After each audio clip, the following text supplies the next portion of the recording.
Hi, I'm Julie Tam, managing broker of LYN Realty in Houston. Thank you for joining me for Smarter Real Estate weekly on Wednesdays. This is a special episode because I am turning 40 this month. That's right, the big 40 over the hill. I'm actually very excited and just feel really good about where I am in my life in general here at age 40. Not everything is perfect, certainly. There's areas that are lacking in my life, but overall I'm very thankful and grateful, and I'm thankful that you are here watching my videos, and thankful for my clients who have made my real estate career just really quite fulfilling over these last about 10 years that I've been in real estate.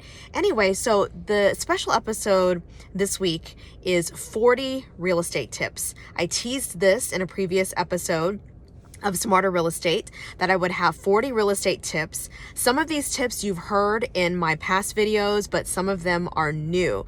And so I hope you will stay and watch, and you'll learn a lot. It is kind of a crash course, whether you're trying to be a seller, buyer, renter, or landlord of residential, primarily real estate. Some of these tips are relevant no matter where you live in the United States, potentially in the world, but some of them are more localized, so more relevant to Houston or Texas as a state, or perhaps the southern region, or there's characteristics that you'll find similar to other areas of the country or the world.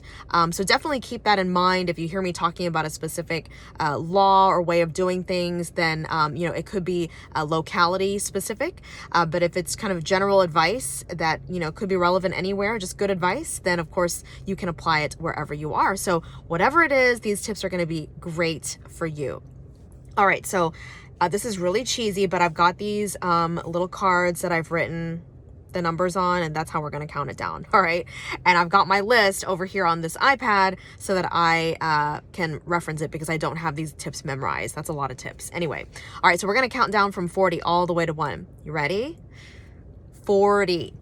Buy flood insurance wherever your property is in the greater Houston area. So I'm not going to sit here and go really long and explain each tip. It's just kind of, it is what it is. And if you have any extra or questions, then please feel free to comment or message me directly, and I'll be happy to explain further. All right, 39. Check for noise and air pollution near the property before renting or buying a home. 38. Check traffic along the route of your commute before renting or buying a home. 37. Invest in real estate to rent out. It should be part of any diversified portfolio. 36. I've got so much going on right now. I've got these cards in my lap. I feel like they're about to fall off. Anyway, this is just... All right. When looking for an investment property, choose the highest return possible. Desirable schools, proximity to employment centers, and a size that works for most people, most households. We prefer newer homes that won't need major repairs or renovations too soon, especially replacements of old parts and things that might break down over time. Okay, before I move on to number 35, I forgot to tell you where I am. So I'm actually in Sharpstown right now. We manage property here. We do a lot of leasing and sales as well. But I had just come back from a listing appointment in Energy Corridor, Memorial area. So I'm kind of all over the place today. All right, 35. When renting out or selling your home, price it right. Don't price high, because you may end up leasing or selling for even less than the price that you had priced it if you had just priced it right to begin with. 34. When making an offer as a buyer or tenant, if you really want the home, submit your highest and best offer, or you may not have a chance to revise it, especially in a hot seller's market. Oh yeah, and if you couldn't tell already, obviously I'm in my car. 33. God forbid I sit outside and the wind blows all these cards away, right? If you're a landlord, hire an experienced property manager with good reviews from their landlord clients to shield yourself from legal liability. Property management is a very complex, litigious industry, so you'll want professional help. 32. The Texas residential lease allows tenants a few ways to terminate early by following very specific stipulations. Otherwise, they pay the penalty outlined in the lease. 31. Before a tenant moves into a property, take condition photos so you can compare to the condition photos you take at move out. Those will come in handy in a potential legal dispute. 30. Keep your property neat, clean, and presentable, including inside closets and drawers and the pantry when your property is on the market for sale or lease. 29. When pricing your home to sell, buyers don't care about your emotional attachment to the home, how much you think it's worth, or how much you spent on it, including any updates.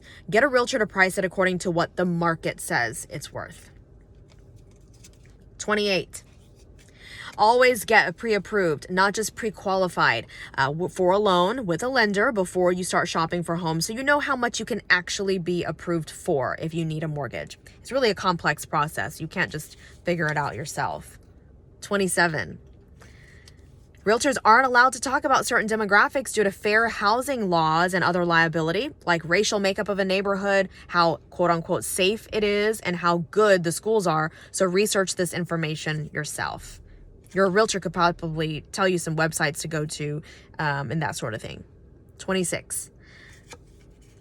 Tenants should focus on keeping their credit good, rental history good, and income at least 3 times the rent in order to qualify for a future rental home. 25.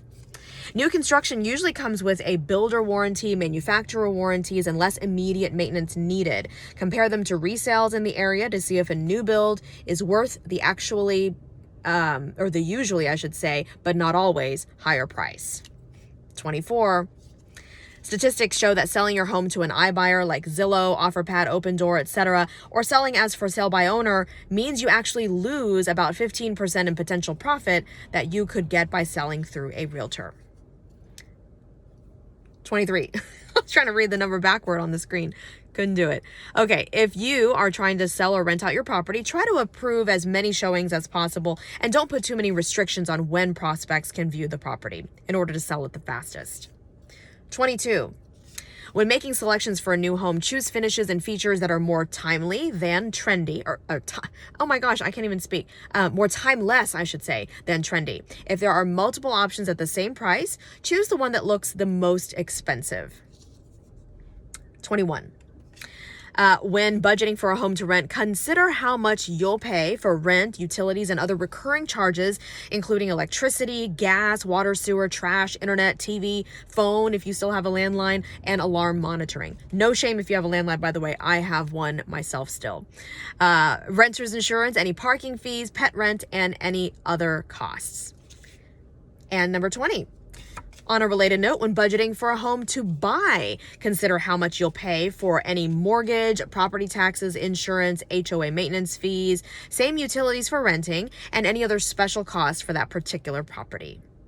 19. When upsizing your home to rent or buy, don't forget to budget for higher maintenance costs due to a larger yard, mowing, landscaping, larger home, housekeeping, heating and cooling costs, additional furniture and decor you might need. 18. When childproofing your home, if you can afford it, choose attractive or invisible cabinet and toilet locks, door pinch guards, anti-tip devices, electrical outlet covers, and corner protectors. And when I say if you can afford it, I mean the attractive part. Obviously, we want to childproof no matter what.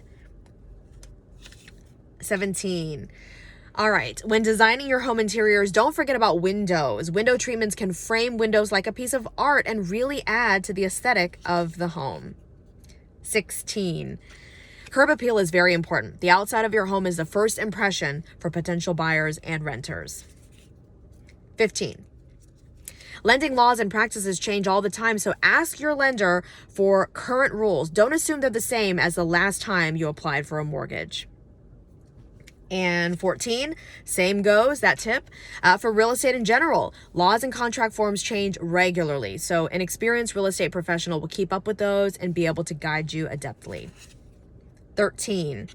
Don't become a victim of wire fraud when buying a home. Look up the title company's website, call the phone number on there, and ask them to verify wiring instructions on the phone.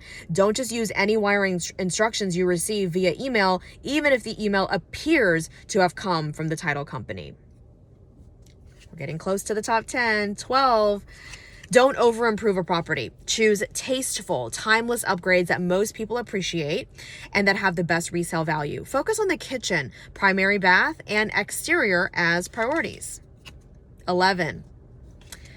Invest in popular materials that last and don't require as much maintenance, like granite or quartz countertops, wood-looking tile or luxury vinyl plank flooring, or what they also called vinyl wood, in high-traffic areas like the living and dining rooms. All right, here we go. Top 10. Number 10. When choosing a builder to build a new home, check the quality of their construction, past buyers as references, whether or not the builder is cost plus, and how well you can work with the builder over the next several months or even years. 9.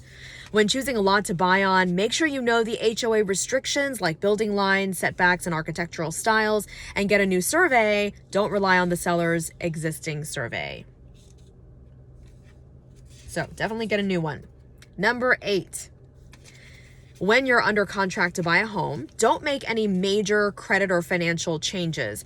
Don't buy anything expensive like a car, RV, another home, and don't open or close credit cards or incur new debt, and don't quit your job. Someone actually did that in a transaction I was part of on the other side.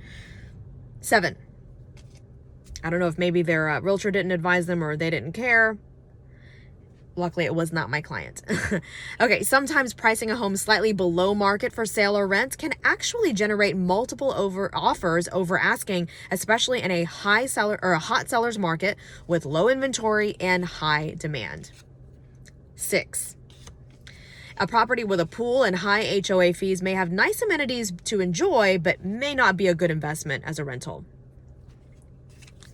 5, if a home is at a higher price or with more upgrades than most other homes in the neighborhood, it's probably over-improved and less likely to maintain that level of value in the long run compared to other properties in that neighborhood.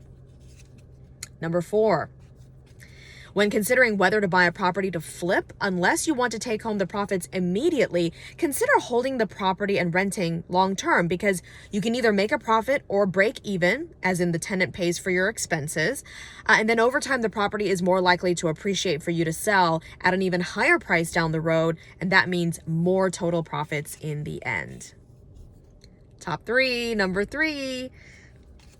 Okay, as a seller, don't just choose the offer with the best terms, because the offer with the best terms, I'm getting tongue-tied. I'm tired. It's the end of my day. Let me just start that again. As a seller, don't choose the offer with just the best terms, because the offer with the best terms that's more likely to close is the one you want to choose.